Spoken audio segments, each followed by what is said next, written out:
আল্লাহ তাআলা যদি আমাদেরকে ভালো না বাসতেন, আল্লাহ তাআলা যদি আমাদেরকে মহব্বত না করতেন, তাহলে আজকে আমরা এই জান্নাতের বাগানে আসতে পারতাম না। এর বাস্তব দৃষ্টান্ত আপনারা দেখেন। আজকে এই বগাবাসী জান্নাতের ব্যবস্থা করেছেন। আল্লাহ রসুল বলে যে এই জান্নাতের বাগানে যখন কেউ আসে বসে কথা শ্রবণ করে, তখন প্রত্যেকটা কথার বিনিময়ে আল্লাহ তাআলা ওই ব্যক্তির জীবনের সগীরা গুনাহকে আল্লাহ তাআলা মাফ করে দেয়। তো আমাদের উচিত ছিল আজকে আমরা সমস্ত কাজ থেকে বিরত থেকে এই জান্নাতের বাগানে আসবো এবং বসবো। কিন্তু এখন অনেক মানুষ দুনিয়ার কাজের মধ্যে লিপ্ত আছে, অনেক মানুষ চায়ের আড্ডায় আছে, অনেকে টিভির সামনে বসে আছে, আছে না নাই? অনেকে আছে। আবার যদি আমরা লক্ষ্য করি দেখতে পাবো ঈদের গুণ। এক হলো ঈদ, আর এক হলো মাহফিল। মোটামুটি আত্মীয় স্বজন আসছে, অনেকের বেয়াই আসছে, অনেকের বিয়ে আসছে। খোঁজ নিয়ে দেখবেন অনেক মানুষ এখন জান্নাতের বাগানে না এসে বেয়াই আর বিয়ের সাথে গল্পে আছে। এরকম মানুষ আছে না নাই? এখন বলেন তো, যদি কেউ বেয়াই আর বিয়ে গল্প করে তাহলে কি সগীরা গুনাহ মাফ হইতে থাকেনি? একটু কথা বলবেন, সগীরা গুনাহ মাফ হয়নি? কয় না, সগীরা গুনাহ মাফ হয় না। কিন্তু আমার নবী বলে, যেই সমস্ত মানুষগুলো দুনিয়ার কাছ থেকে বিরত থেকে এই জান্নাতের বাগানে আসবে, আল্লাহর নবী বলে প্রত্যেকটা কথার বিনিময়ে তাদের জীবনের সগীরা গুনাহকে আল্লাহ তাআলা ক্ষমা করে দেয়। আল্লাহ রাসূল বলে, মান ইউরিদিল্লাহু বিহি খায়রান ইউফাক্কিহু ফিদ্দীন। আল্লাহ রাসূল বলে যে ধর্মের যে একটা জ্ঞান রয়েছে, দ্বীনের যে একটা সঠিক বুঝ রয়েছে, আল্লাহ তাআলা এইটা সবাইকে দান করবেন না। আর দ্বীনের যদি সঠিক বুঝ না থাকে তাহলে একজন মানুষ নামাজ পড়ে না। দ্বীনের সঠিক বুঝ না থাকলে একজন ব্যক্তি ভালো কাজ করে না, ইসলামিক কাজ সে করে না। যার মধ্যে দ্বীনের জ্ঞান আছে ওই ব্যক্তি দ্বীনের কাজ করে। কি বলেন? তো আজকে আমরা যারা এই জান্নাতের বাগানে আসছি, এই রসুলের হাদিস দ্বারা প্রমাণিত হলো আল্লাহ তাআলা আমাদেরকে ভালোবাসেন, আল্লাহ আমাদেরকে মহব্বত করেন, যার ফলে আল্লাহ তাআলা আমাদেরকে জান্নাতের বাগানে নিয়ে আসছেন। এজন্য মুসলমান, সমস্ত মানুষের মধ্যে থেকে আল্লাহ তাআলা আপনাকে আমাকে কবুল করেছেন এই জান্নাতের বাগানে আসার জন্য। এটা আল্লাহ তাআলার বড় নিয়ামত। কি বলেন? আর আল্লাহ তাআলা কোরআনের মধ্যে বলেন যে যদি কোনো ব্যক্তি আমার নিয়ামত পেয়ে শুকরিয়া আদায় করে, আমি আল্লাহ তাআলা তাহলে ওই ব্যক্তিকে কোনোদিন আযাব দিব না। আল্লাহ তাআলা বলেন, মা ইয়াফআলুল্লাহু বিআযাবিকুম ইন শাকারতুম ওয়া আমানতুম। আল্লাহ তাআলা বলে যে হে বান্দা, তোমাদেরকে আযাব দেওয়া আমি আল্লাহর কোনো উদ্দেশ্য নয়। আল্লাহ তাআলা বান্দাদেরকে মহব্বত করে সৃষ্টি করেছে কি আযাব দেওয়ার জন্য নি? হ্যাঁ, আল্লাহ পাক রব্বুল আলামিন নিজ কুদরতি হাতে তিনটা জিনিস সৃষ্টি করেছে। কয়টা? তিনটা। এক নম্বর হলো আল্লাহ তাআলা হযরতে আদম আলাইহিস সালাতু ওয়াস সালামকে আল্লাহ নিজ কুদরতি হাতে সৃষ্টি করেছে। আর দুই নম্বর হলো আল্লাহ পাক রব্বুল আলামিন ওয়াত তাওরাতা বিয়াদি। আল্লাহ বলে ওয়াত তাওরাতা বিয়াদি, আমি আল্লাহ তাআলা তাওরাত কিতাবকে নিজ কুদরতি হাতে লিপিবদ্ধ করেছি। আর তিন নম্বর হলো ইকরা বিসমি রাব্বিকাল্লাযী খালাক খালাকাল ইনসানা মিন আলাক ইকরা ওয়া রাব্বুকাল আকরাম আল্লাযী আল্লামা বিল কলম।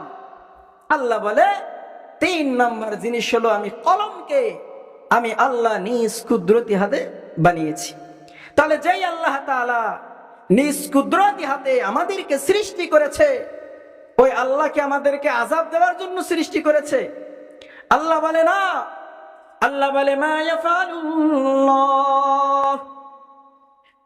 ইয়াফআলুল্লাহু বিআযাবিকুম ইন শাকারতুম ওয়া আমানতুম। আল্লাহ তাআলা বলে, হে বান্দা, তোমাদেরকে আমি আল্লাহ সৃষ্টি করেছি আযাব দেওয়ার জন্য নয়। মা ইয়াফআলুল্লাহ, তোমাদেরকে আযাব দেওয়া আমার কোনো মূল লক্ষ্য নয়। ইন শাকারতুম ওয়া আমানতুম, আল্লাহকে আমি তোমাদেরকে নিয়ামত দান করব, আর নিয়ামত পেয়ে তোমরা যদি এই রবের শুকরিয়া আদায় করো, আমি আল্লাহ তোমাদেরকে আযাব দিব না। তাহলে এর দ্বারা বোঝা গেল যে আল্লাহ আমাদেরকে নিয়ামত দান করবে, আমরা যদি শুধু শুকরিয়া আলহামদুলিল্লাহ বলি, আল্লাহ কি করবেন না, আমাদেরকে আযাব দিবেন। সম্মানিত উপস্থিতি, আল্লাহ পাক রব্বুল আলামিন আমাদেরকে এই দুনিয়ার মধ্যে প্রেরণ করেছে। সংক্ষিপ্তভাবে যদি আমরা লক্ষ্য করি, তাহলে আল্লাহ তাআলা আমাদেরকে দুইটা হক দিয়ে এই দুনিয়ার মধ্যে প্রেরণ করেছে। কয়টা হক? দুইটা। এক নম্বর হক হলো হকুল্লাহ, আর দুই নম্বর হক হলো হকুল ইবাদ। হকুল্লাহ এটা হলো ঈমান আর ইবাদত।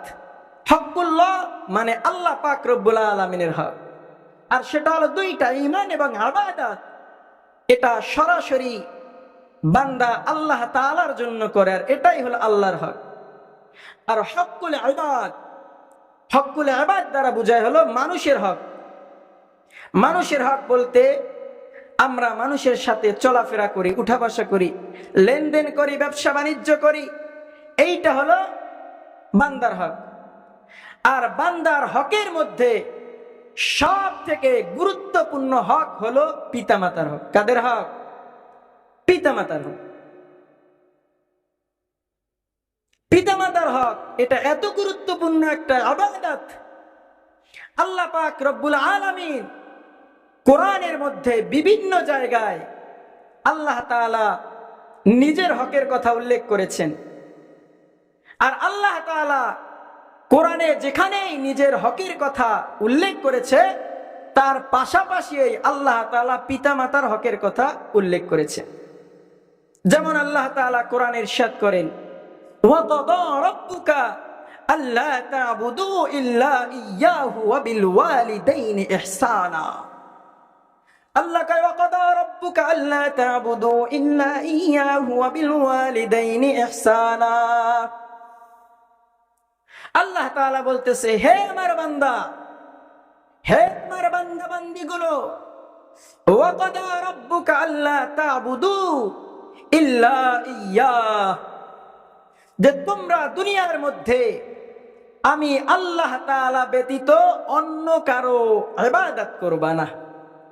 তাহলে ইবাদত করতে হবে একমাত্র কার? আল্লাহ তাআলার। হ্যাঁ, সিজদা যদি দিতে হয় একমাত্র আল্লাহ তাআলার কুদরতি পায়েই সিজদা দিতে হবে। হ্যাঁ, কিন্তু আমরা যদি লক্ষ্য করে অনেকে মাজারে গিয়ে সিজদা দেয়, আছে না নাই? তাহলে এই আয়াত দ্বারা কি বোঝা গেল? যারা মাজারে গিয়ে সিজদা দেয় তারা সঠিক আসেনি, হ্যাঁ, সঠিক কাজের মধ্যে নাই। কারণ আল্লাহ বলতেছে তোমরা আমি আল্লাহ তাআলা ব্যতীত অন্য কারো ইবাদত করবা না। এরপরে আল্লাহ বলে ওয়াবিল ওয়ালিদাইনি ইহসানা, এরপরে আল্লাহ বলে তোমরা পিতা মাতার সাথে সুন্দর আচরণ করবা। তোমরা পিতামাতার সাথে সুন্দর আচরণ করবা। তো পিতামাতার সাথে সুন্দর আচরণ করার দ্বারা উদ্দেশ্য হলো তাদের হক আদায় করা, তাদের হকগুলো সুন্দরভাবে আদায় করা, এটাই হলো পিতামাতার হক। আল্লাহ তাআলা বলে যে হে আমার বান্দাগুলো, তোমরা যেরকম ভাবে আমি আল্লাহ তাআলার হক আদায় না করলে জান্নাতে যেতে পারবা না, আল্লাহ বলে ঠিক তেমনি ভাবে যদি তোমরা পিতা মাতার হক আদায় না করো তাহলেও তোমরা জান্নাতে যেতে পারবা না।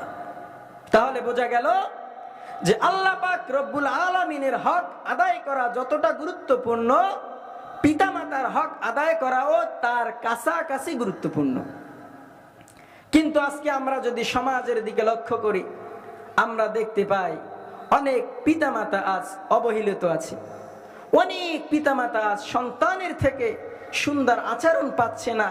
সন্তান অনেক পিতামাতার হক ঠিক মতো আদায় করতেছে না। কিন্তু মুসলমান, আল্লাহ রসুল বলে আল জান্নাতু তাহতা আকদামিল উম্মাহাত, আল জান্নাতু তাহতা আকদামিল উম্মাহাত।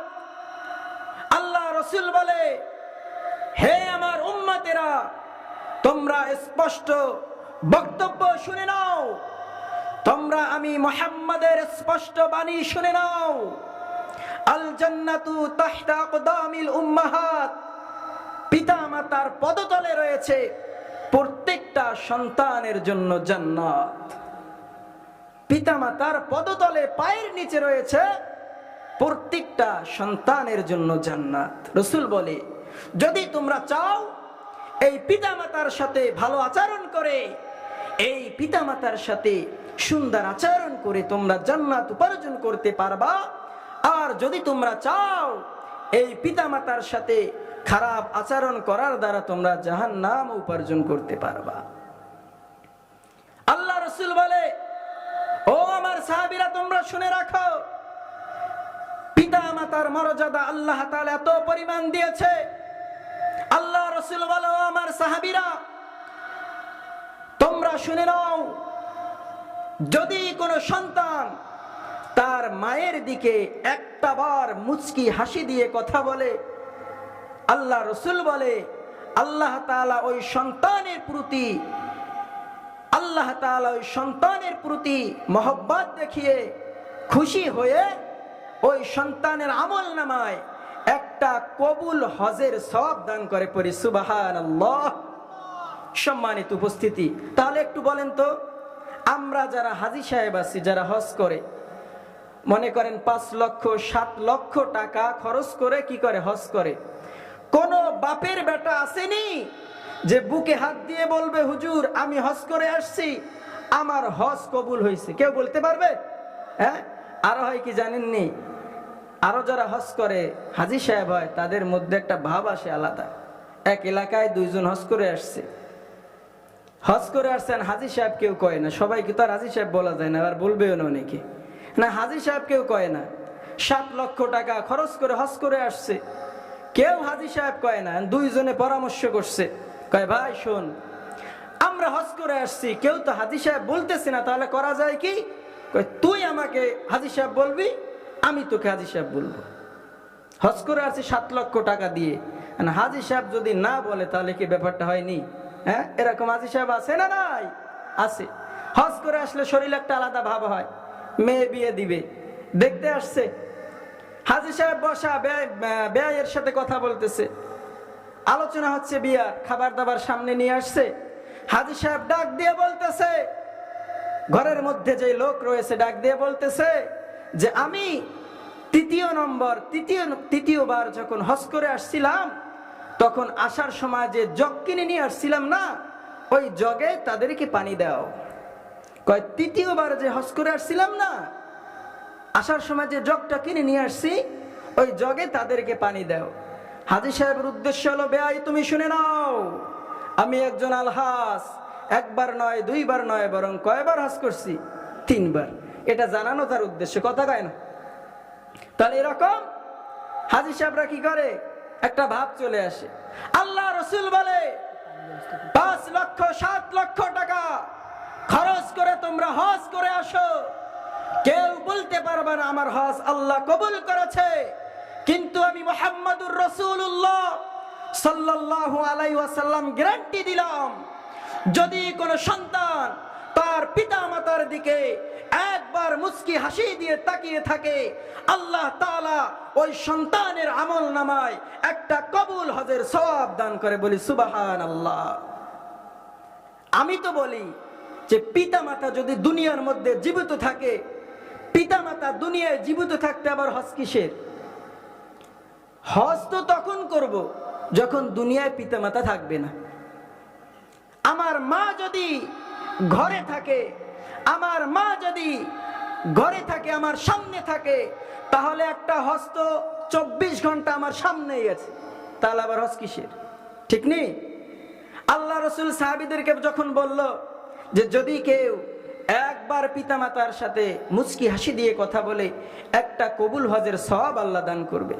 সাহাবীরা আল্লাহ রাসূলকে জিজ্ঞাসা করল, ইয়া রাসূলুল্লাহ, ইয়া হাবিব আল্লাহ, তাহলে কোনো সন্তান যদি প্রত্যেক দিন 100 বার তার পিতামাতার দিকে নেক নজরে তাকায় তাহলে তার কি হবে? আল্লাহ রাসূল বলল, ও আমার সাহাবীরা, শুনে নাও, শুনে নাও, দুনিয়ার মধ্যে যদি কোনো সন্তান তার পিতামাতার দিকে প্রত্যেক দিন 100 বার নেক নজরে তাকায়, মুচকি হাসি দিয়ে কথা বলে, আল্লাহ তাআলা ওই সন্তানের আমল নামায় 100 কবুল হজের সওয়াব দান করবে। আল্লাহু আকবার! পিতামাতার কত সম্মান।